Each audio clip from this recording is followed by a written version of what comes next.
Hey, intermediate algebra students. So this next con is called Quadratics by Factoring.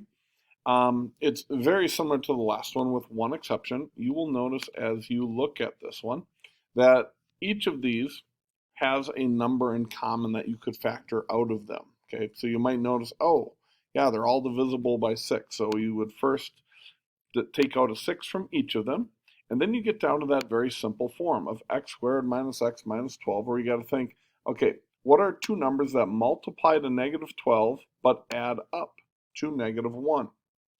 Let's see here.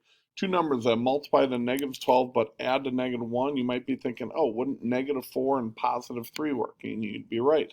So you'd have the x minus 4, you'd have the x plus 3, and then to solve for the x, you just do your zero property product, which means it's the opposite of this and the opposite of this. So the opposite of negative 4 is positive 4.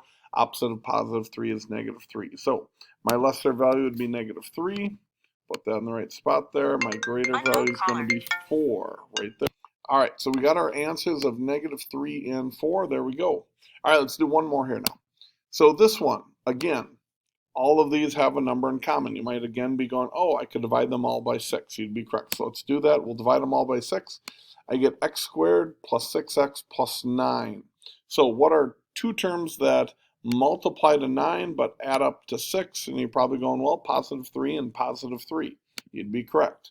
X plus 3, x plus 3. If we do our zero property product on both of these, you'll get the exact same answer for both of them, and that is x equals negative 3. So again, our answer right here is negative 3 for this one.